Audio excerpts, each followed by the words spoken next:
Fennell actually played Ben Stark in the finals of that Grand Prix. We could see that repeat here as Chris one win from top 8ing again. And Aaron Lewis on Gruul leads with a Forest and a Wasteland Viper. Yeah, remember, both these players have already won round 1 of their draft, but are going for a second one. Chris Fennell on a Rug strategy, Simic, Gruul hybrid. Yeah, it really looks like it's a true 3-color deck. He has his mana base is running 18 lands, at least 5 of every basic.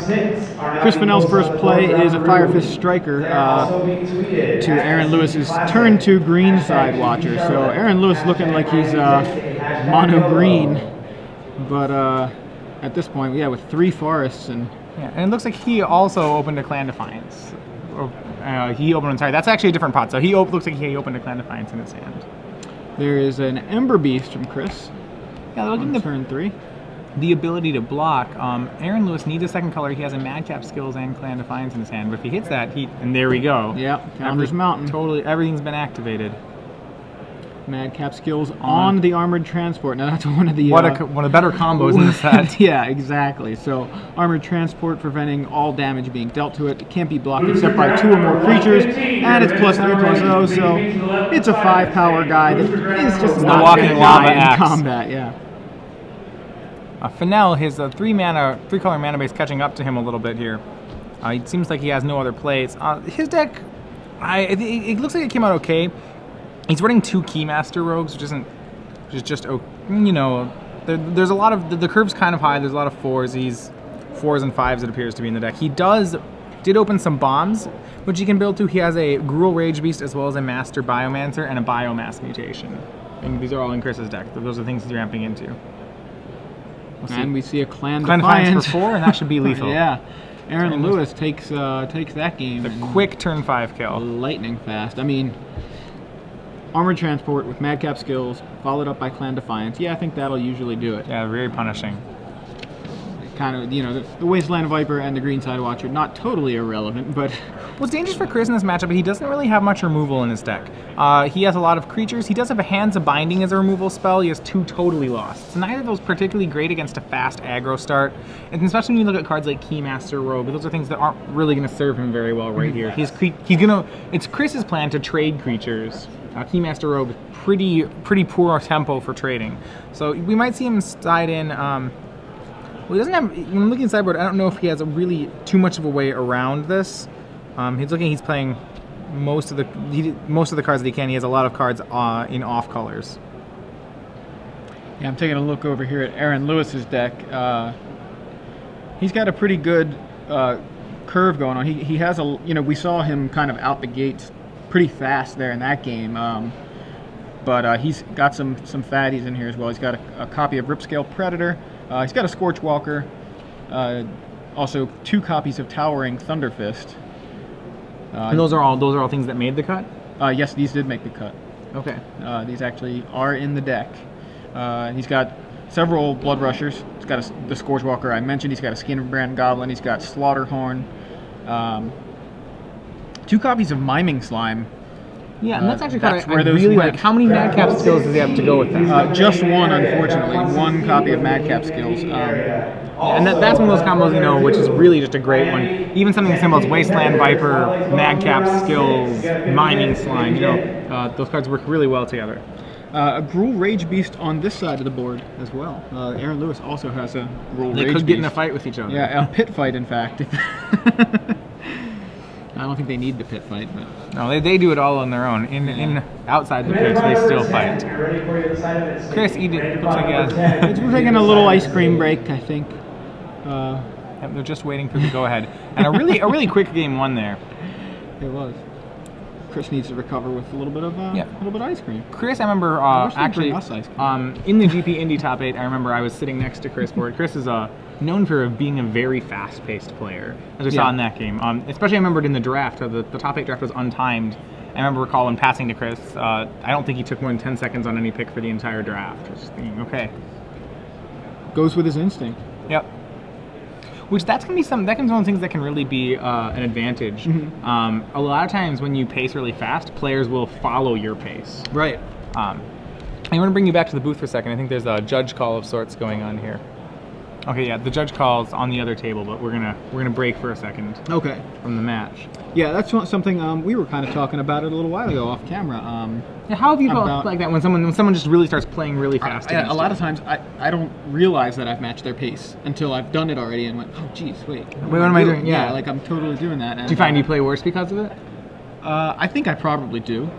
Different times, you know, if I catch it fast enough, I really hold up. You know, I'm gonna stop here. Yeah, and, I can control my own pace. Yes, exactly. I don't need to be, you know, racing here with all my decisions. So, but it is something that I think players should try to be aware of.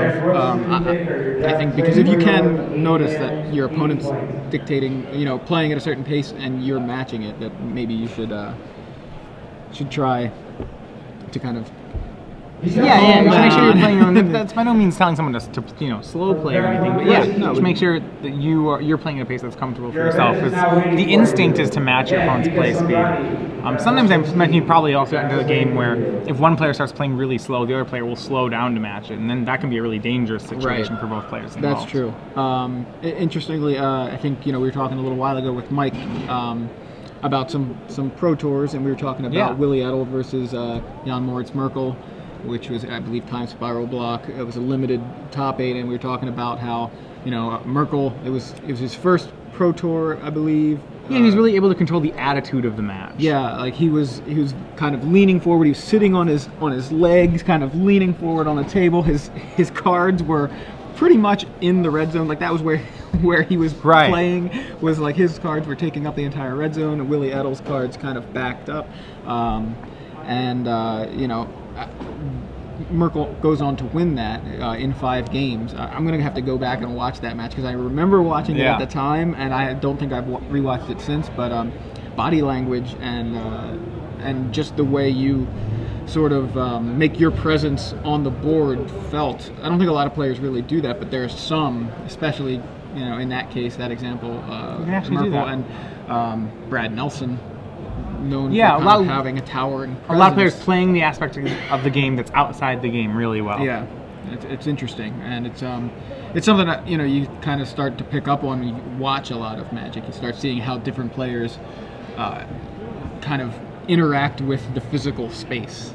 And it's interesting. So these guys, though, are eating ice cream. Or at least one of them is. I'm just the really casual pace. Yeah, I mean, I guess they're in a pretty good spot. No reason to stress. They've already done pretty well at this point, even if they fall here. Yeah, so Fennell's really playing a value deck. All his creatures appear to be at, you know, 3 and 4. All right, so we got the game back underway.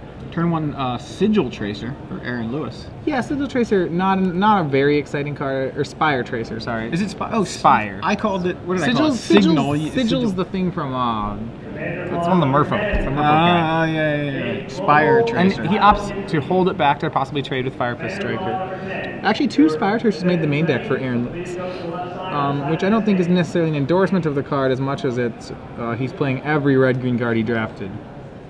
Yeah, follows that up with Gyre Sage, and passes it back to Chris, who has his entire mana base online now. Yeah, that's going to be really strong for Chris. I'm actually looking at Aaron's deck. It looked like he came up rather short of a deck. He's splashing white for Debtor's Pulpit and Assault Griffin. Yeah. And that's it, you know. Both players, it looks like this draft kind of wrecked up a little bit. I mean, these are the decks that won, and they're certainly stretching 3 colors for cards that are just mediocre. And after tanking a bit, Chris decides to play a Drakewing Crassus on turn 3 and pass back without attacking. Yeah, no attacks yet from either player, but Chris's board certainly the more threatening. Tracer's going to get in here for 1. And there we have a Wasteland Viper not going to evolve the Gyre Sage. Yeah, so Aaron Lewis's board, a slew of a 1/1, a 1/2, and a 1/2. Drakewing Crassus swinging for 3.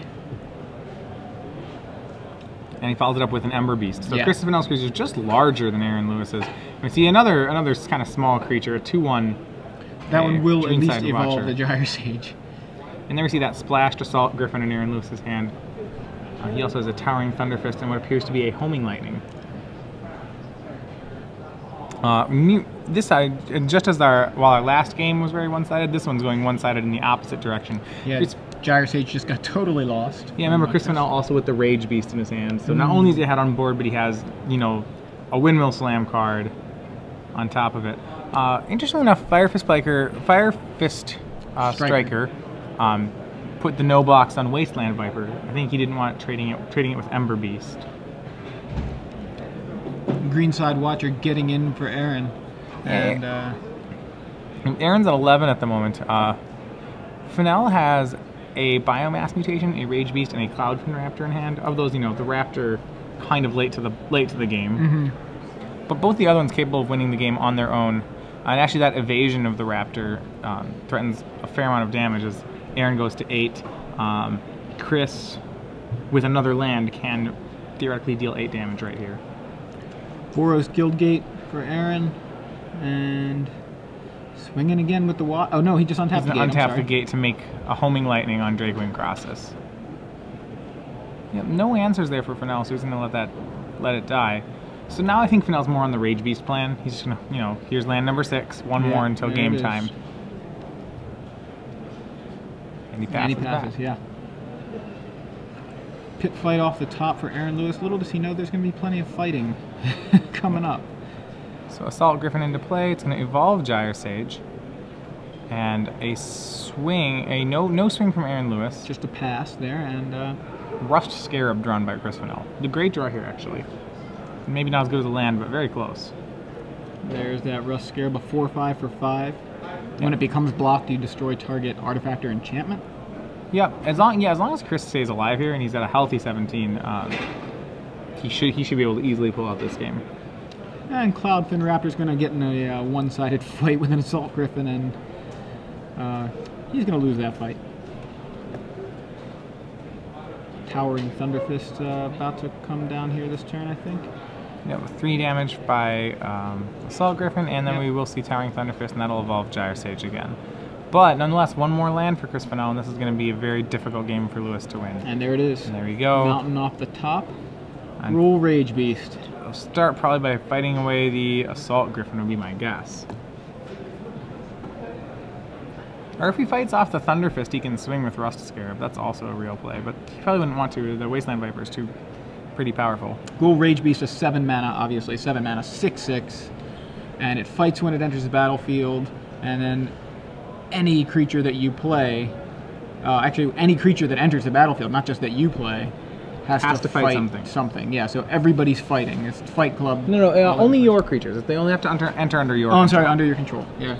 Yeah, it takes down Assault Griffin. Ghoul Rage Beast, I think one of the underrated cards in the set. A lot of people shy away from it because they kind of view it as, you know, a Primordial or like one of these, or an Adaphage, or just one of these giant drops. I think Rage Beast is really one of the best ones. Yeah, this is another one that I haven't seen in play yet.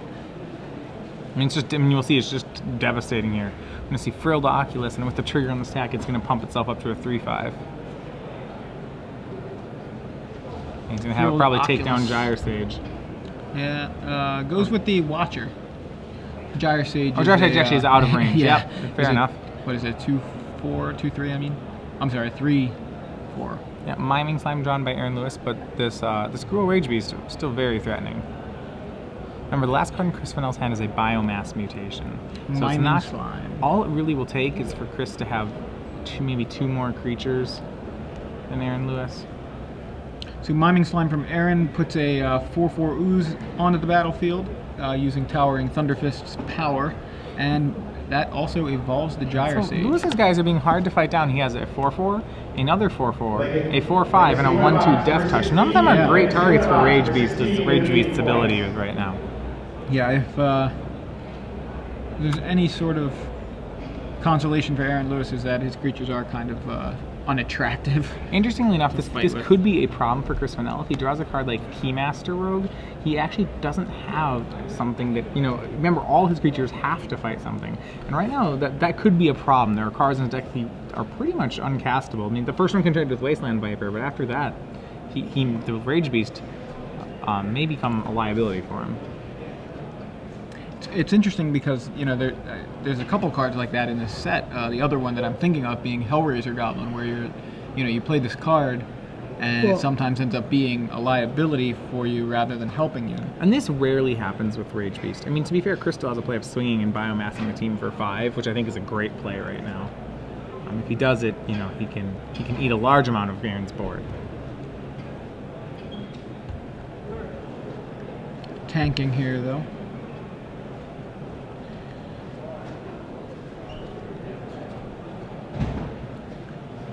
Yeah, it's an interesting board today to be looking at. So, Aaron untaps.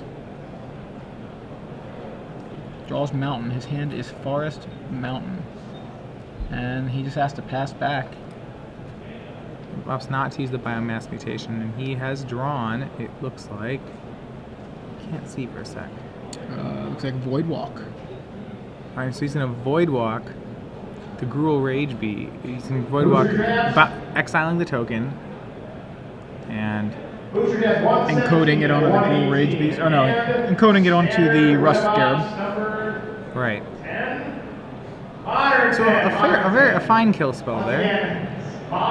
Yeah, Void Walk, not usually a removal spell, usually only temporary, but in the case of a pretty big token, it's actually pretty sweet removal. Right. Pretty good job there. Gives Chris one more creature than Aaron Lewis, so if we get back to that situation, if Chris can untap and the board doesn't change, that the biomass mutation should be very strong here.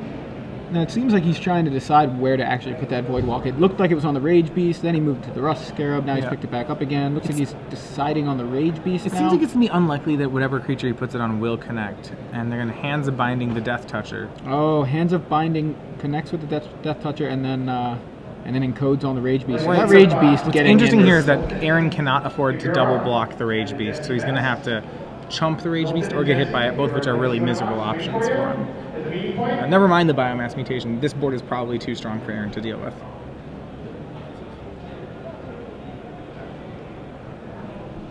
Yeah, and Void Walk, interesting for Fennell. That's being played out of the board. It's not in his main deck. It's the only blue. That and Sky Games are the only blue cards he drafted, which he's not playing. So Thunderfist chumps the Rage Beast, and Gyre Sage gets in front of the Ember Beast. Rust Scarab presumably gets in for 4. Too many lands there for Aaron Lewis, so we're going to go to a third game. Yeah, that was kind of a different board state than we've seen much of the weekend. It really looks like Aaron early on he didn't get his red source, and then after that he didn't really get any threats. Chris's threats were able to overpower what Aaron was doing. Gruul Rage Beast presenting quite the problem, but in fact I feel like it was just the fact that it was a 6/6 is really all that it ended up being. Well, it did end up killing 2 creatures. Yeah. You know, so that there's the double kill spell aspect of it. It was pretty impressive. Yep, so going deep, remember this game 3 decides which one of them will be in the top 8. What do you think of Void Walk? I've been seeing people play with it, but on the surface it doesn't really seem that great. But I even saw it at the Pro Tour. I can't remember exactly who. May have been Ben Stark. Well, Void Walk typically is not a great card. It has some synergy. There's only a couple synergies with your own creatures. You can do it with Urbis Protector. Okay, that makes sense. You can play it to some good effect in an Evolved deck. A lot of times it's good at knocking ciphers off your opponent's cards or knocking cards like 1,000 Lashes off your own cards. So usually it's you play it for that, and then you hope to have some sort of value of it on the second activation. So you feel like it's more like a sideboard kind of thing, depending on what your opponent's playing. If you don't really have much to take advantage of. It's definitely a card I don't like to main deck very often. Right here, Aaron Lewis saw game 1 off his Gruul opponent, which probably made him sideboarded in. I don't know if did he see a Miming Slime? He did. Oh wait, game 1. Yeah, I'm not positive if he saw Miming Slime game 1. Yeah, I don't remember him seeing the Miming Slime.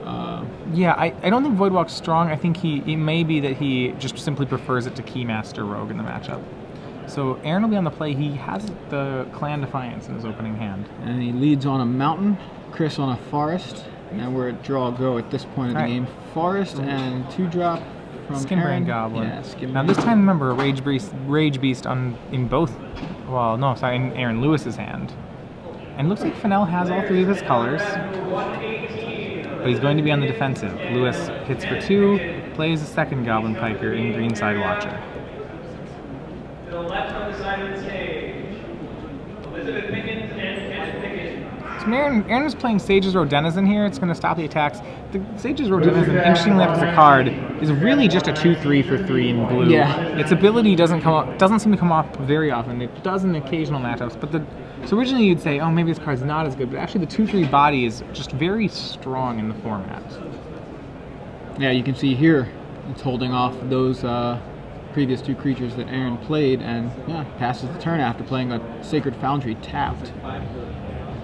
Yeah, so Chris building up a pretty good board here. He has quite a few lands. He makes Ember Beast, representing Burst of Strength, which he does not have. Aaron Lewis, surprisingly, actually does, though.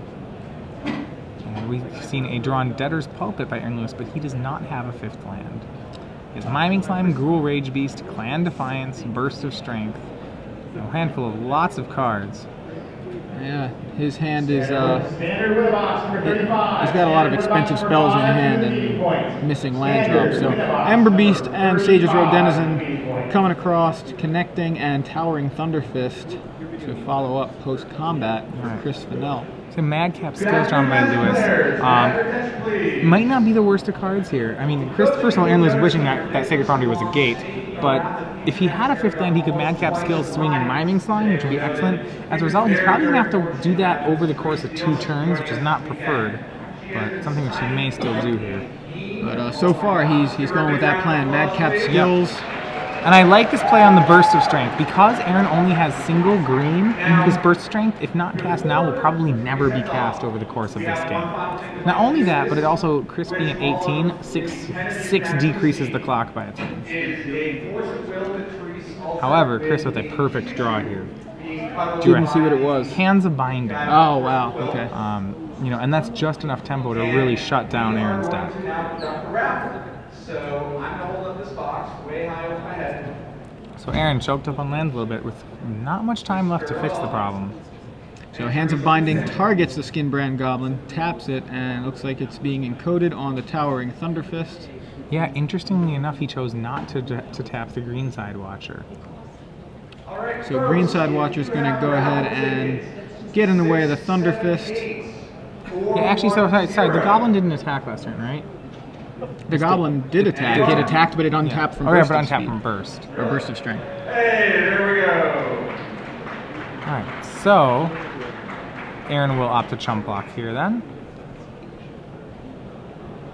Thank you all very much once again. We really appreciate you. Chris needs to make sure he doesn't take 2 more hits from this 6 power. Enjoy the rest of your turn. Yeah, he's So safe this turn. Yeah, from that's the why Hands of Binding. probably why he directly handsed it.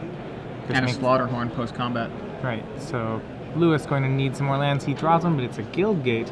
Not preferable. He is going to have a 6/6 blocker here. Remember, Aaron Lewis is at 10 life, so even on a block, he'll drop down to 2. Yeah. Oh, your Greenside Watcher just died. Here, have a gate. Yeah, right on time. Just messing with and it doesn't seem like he has any plays outside of Miming Slime. Fortunately, the Miming Slime plus Skinbrand Goblin is Chris's entire life total. So Chris can't just do an all-out swing here unless he actually has a way to deal the final 2 damage. Yeah, so a Miming Slime makes a 6/6 for Aaron Lewis. Booster draft 120. Does Chris top deck Voidwalk? No. Warmind Infantry And a couple of lands. and a land, and I didn't see the 3rd card. Maybe it's just more I lands. think it was 2 lands. Again, it was fast.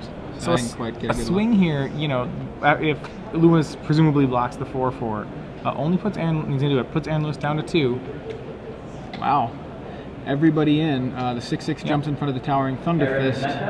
Warmind Infantry. And yeah, Aaron Lewis at 2. He's got to down hope an that untapped Warmind Infantry. he's dead right now to a removal spell if Aaron can draw one. And if it's a land, that's going to be Debtor's Pulpit. That should be good enough. Yeah, so he can play the Debtor's Pulpit, tap Infantry and cross fingers that this swing is good.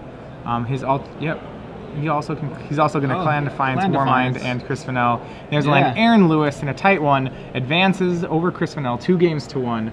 Entertainingly enough, Clan Defiance not necessary. Debtor's Pulpit actually enough to win it.